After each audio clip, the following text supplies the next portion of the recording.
Halo guys, welcome back again to my channel. Bersama saya Hansen di sini, dan seperti biasanya setiap harinya saya akan membuatkan video seputar cryptocurrency. So, bagi teman-teman yang tertarik seputar cryptocurrency, boleh langsung bantu saya like dan juga subscribe. Jangan lupa juga untuk hidupkan lonceng notifikasinya supaya teman-teman gak ketinggalan update terbaru seputar cryptocurrency. Oke guys, hari ini pastinya kita akan update lagi soal Bitcoin, dan nanti kita akan bahas soal pertanyaan yang semalam di live streaming itu banyak sekali ditanyakan, yaitu kenapa altcoin itu nggak gerak, lalu kira-kira kapan altcoin akan bergerak gitu ya. Jadi itu akan kita bahas juga di video kali ini. Dan juga nanti ada beberapa data dan juga berita yang cukup penting untuk kalian tahu, yang pengen saya share untuk kalian. So stay tune terus sampai akhir video, kita akan mulai videonya sekarang. Let's go! Oke guys, seperti biasa kita akan mulai dari coin market cap terlebih dahulu. Pada hari ini secara global market cap crypto itu di angka 2,29 triliun dolar atau naik sekitar 3,29%. Nah, Bitcoin sendiri di angka 54.895 atau naik sekitar 6%, Ethereum 3.524, Binance 429, Cardano 2,17 dolar, XRP 1,06 dolar, Solana 152 dolar, Dogecoin 0,24, Polkadot 31 dolar, Terra 41,35 dolar. So, sekarang kita langsung masuk aja ke chartnya Bitcoin dan kita mulai dari daily chart terlebih dahulu. Oke, seperti yang teman-teman bisa lihat bahwa sekarang kita udah berada di angka sekitar 55.000 gitu ya.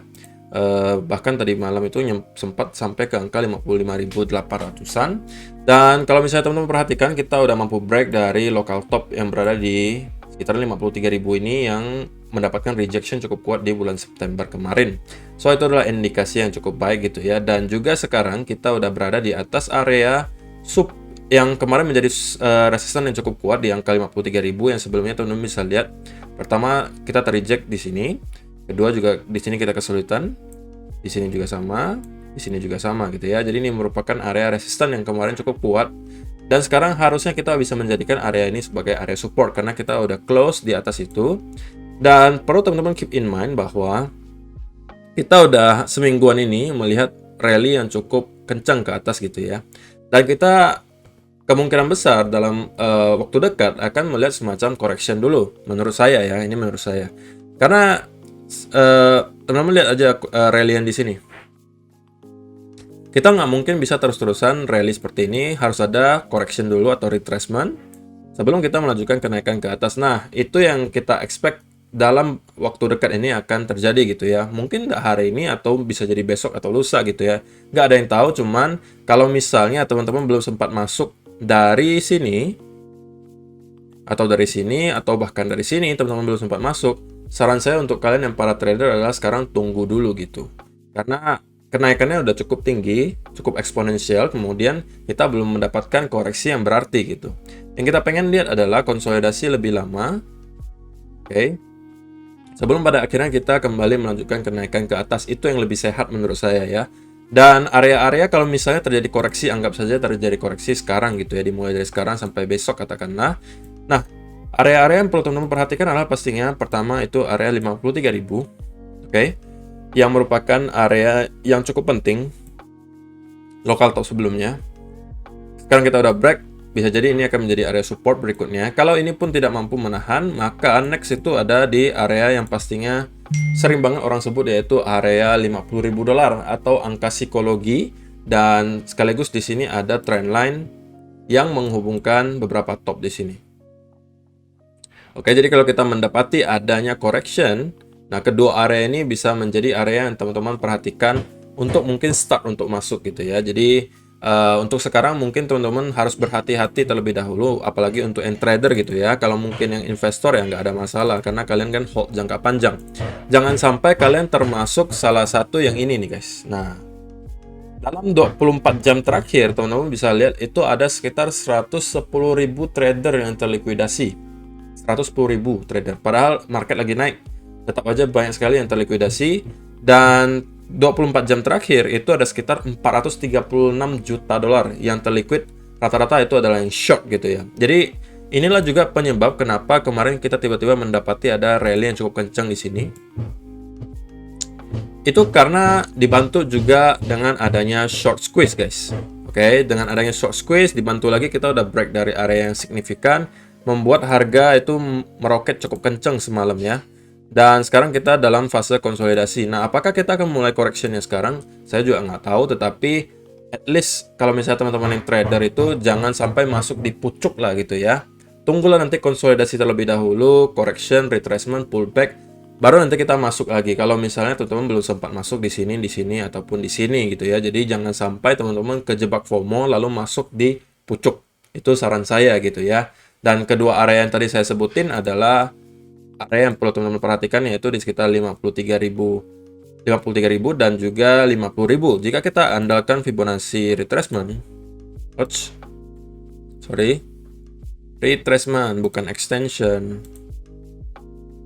Oke, maka di sekitaran area di sini juga merupakan area 0,382 dari rally ini. Jadi harusnya di sekitaran area ini merupakan area support yang cukup kuat gitu ya. Kalaupun kita koreksinya terjadi sekarang, karena kita masih bisa aja merangkak naik ke atas. Kalau misalnya kita tetap merangkak naik ke atas, maka next resistannya adalah di sekitaran 57.000 ya guys. 57.000 ini juga teman-teman bisa perhatikan area yang sangat kuat resistance-nya di sini. Berkali-kali kita ter-reject dari ini, dan rejection-nya rata-rata cukup kuat. Ini juga rejection-nya terjadi di Februari 2021 kemarin cukup deras, teman-teman bisa lihat. Jadi kalau misalnya kita sampai merangkak naik ke atas ini, bisa jadi ini akan provide some resistance di sini. Oke, jadi itu secara teknikal. Kemudian hari ini ada beberapa data yang cukup menarik. Kita mulai dari berita dulu ya. Di sini dikatakan Gensler confirms SEC won't ban crypto but Congress could.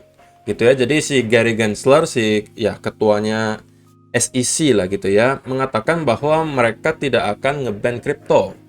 Setelah siapa kemarin, ketuanya The Fed, si Powell, itu mengatakan mereka juga nggak mempunyai rencana untuk ngeban kripto. Hari ini Gensler yang mengatakan si SEC ini nggak bisa atau tidak mempunyai rencana juga untuk ngeban kripto. Tapi kalau misalnya Kongres Amerika Serikat mau ngeban, mereka bisa gitu. Tapi SEC belum mempunyai rencana atau istilahnya belum kepikiran lah untuk ngeban kripto gitu. Jadi ini juga menjadi sebuah sentimen yang sangat positif menurut saya untuk market kripto. Dan juga ada sebuah artikel mengatakan Bitcoin's 50k resistance to become support in Q4. Jadi ini juga selaras dengan analisa kita tadi ya, bahwa dikatakan di sini bahwa kira-kira di area 50.000 ini bakalan menjadi area support yang sangat kuat sekarang. Setelah kemarin merupakan area resistant, sekarang kita udah break above di 50.000 dan bisa jadi itu akan sekarang menjadi area support yang sangat kuat gitu ya. Jadi intinya seperti itu, dan teman-teman bisa lihat di sini penjelasannya. Bitcoin price surge toward 55k on Wednesday even as traditional risk asset such as stock tumble and dollar rose. Jadi pada intinya mereka mengatakan bahwa si Bitcoin ini ngelawan arus gitu. Kalau kita ngelihat US dollar itu sedang menguat beberapa hari ini, sedang menguat, namun Bitcoin juga ikut menguat gitu. Padahal harusnya biasanya kalau dolar itu menguat, maka Bitcoin itu biasanya akan down gitu. Dan juga teman-teman bisa lihat overall kalau stock market ya masih dalam keadaan correction gitu ya. Jadi makanya dikatakan bahwa Bitcoin performanya cukup baik gitu jika dibandingkan dengan kedua aset yang lain tersebut, US dollar dan juga stock market. Dan kalau misalnya teman-teman lihat juga stock market hari ini, close-nya juga lumayan menarik ya, bahwa kita di sini tertahan cukup lama di sekitaran area 4.200-an. Dan menurut saya ini bukanlah awal dari sebuah crash gitu ya. Belum terlihat seperti itu, at least lah ya. Malah saya ngelihatnya model-modelnya mirip seperti di sini, ya kan? Kita drop, kemudian kita membuat double bottom lalu naik lagi. Ini kita drop, kita membuat double bottom, bisa jadi kita akan naik lagi. Tapi itu sekarang baru bentuk assumption ya guys, baru asumsi, dan kita masih harus pantau lagi hari-hari berikutnya. Kalau misalnya kita mampu break dari sini, ya harusnya itu akan menjadi hal yang cukup baik bagi stock market US dan juga pasti baginya cryptocurrency. Nah, kalau untuk yang satu ini adalah jawaban dari pertanyaan kalian gitu ya, soal altcoin kenapa nggak gerak gitu, lalu altcoin kapan geraknya gitu kan. Nah, di sini ada dijelaskan fase-fasenya gitu. Pertama itu Bitcoin dulu, memang biasanya seperti itu. Bitcoin dulu yang harganya akan naik drastis gitu. Setelah sudah naik drastis, itu nanti orang-orang bakal take profit dong, ya kan? Udah profit, take profit sebagian. Kemudian money flows into Ethereum but it struggles to keep up with Bitcoin. Ethereum goes back and forth with Bitcoin and start outperforming it. Jadi nanti setelah Bitcoin sudah naiknya cukup kencang, kemudian lagi koreksi, orang taking profit, itu biasanya uangnya akan dimasukin lagi ke altcoin, terutama masuknya ke Ethereum dulu. Kemudian nanti Ethereum mulai outperform, atau performanya lebih bagus dari Bitcoin. Istilahnya misalnya Bitcoin cuman stagnan gitu, naik 1%, Ethereum nanti bisa 5%, 6%, nah outperform. Nanti phase keduanya Ethereum tuh outperform Bitcoin gitu ya. Kemudian nanti phase ketiga, setelah Ethereum udah mulai naik, nanti orang-orang juga akan masuk lagi ke large cap atau altcoin lainnya yang mempunyai kapitalisasi pasar yang cukup besar gitu. Seperti misalnya Cardano atau misalnya Solana yang udah besar-besar gitu ya. Nah, mereka masuk start ke situ. Baru nanti fase keempat itu alt season gitu ya. Jadi di sini dikatakan large cap have gone full vertical and we're seeing blow off tops. Jadi nanti fasenya seperti ini ya, Bitcoin dulu, kemudian Ethereum mulai naik, habis Ethereum naik, nanti yang lain juga ngikut, seperti BNB, Cardano, dan juga Solana, lain-lain gitu ya, yang pokoknya di top 10, top 20 itu mulai merangkak naik juga, baru sisanya nanti akan ikutan naik gitu. Jadi ini adalah fase-fasenya gitu guys. Jadi memang pertama itu diawali oleh Bitcoin dulu, kemudian nanti diikuti oleh Ethereum, kemudian baru large cap, baru nanti masuk lagi benar-benar alt season gitu. Oke. Jadi itu penjelasannya. Kemudian di sini juga teman-teman bisa lihat sebuah data dari Bitcoin Archive mengatakan Bitcoin supply on exchanges has been falling for 22 months since March 2020. Jadi semenjak Maret 2020 itu kita melihat balance on exchanges itu secara konsisten terus menurun guys.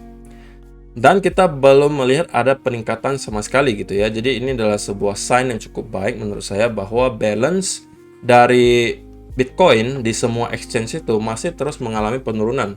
Atau sampai sekarang pun belum ada tanda-tanda bahwa kita ngelihat ada kenaikan dari supply Bitcoin di exchanges. Itu adalah hal yang positif gitu ya. Kita pengennya terus drop. Berarti kan banyak sekali udah orang-orang membeli Bitcoin kemudian dimasukin ke wallet pribadi, tidak lagi di exchange tapi udah ditarik ke cold wallet gitu ya. Jadi ya ini menunjukkan bahwa juga sampai sekarang pun orang-orang masih rata-rata hold gitu ya. Beli hold, beli hold, beli hold yang membuat supply Bitcoin itu terus drop dari bulan Maret 2020 sampai sekarang. Jadi 1,5 tahun kita ngelihat Bitcoin terus-terusan menurun. Padahal kalau teman-teman lihat secara historis sebelumnya, dari tahun 2018 ini sampai 2019 bahkan di awal 2020 itu Bitcoin supply itu terus menerus naik gitu ya. Sampai ada titiknya di sini di sekitaran bulan-bulan Maret ya, bulan Maret 2020 kita melihat sudah ada pergantian tren menjadi sekarang turun terus-menerus gitu ya. Jadi ini juga adalah sebuah indikasi yang sangat positif. Dan overall hari ini ya hari yang cukup menyenangkan lah buat kita ya kalau misalnya kalian merupakan holder dan lain-lain. Dan saya sekali lagi ingatin guys, kalau misalnya kalian trader jangan sampai terjebak FOMO. Ingat sekali lagi namanya grafik itu nggak mungkin selamanya naik, nanti pasti akan ada pullbacknya, retracement-nya pasti ada. Nah tunggulah nanti retracement dulu, baru kalian ikutan masuk. Jangan sampai kalian terjebak di puncak gitu ya, nanti bisa sakit gitu. Oke? Itu aja untuk hari ini. Terima kasih yang sudah menonton sampai selesai. Semoga bermanfaat untuk kalian. Kalau misalnya kalian suka, mohon bantuan like dan share-nya. Dan kita akan bertemu lagi di video yang berikutnya. Bye-bye.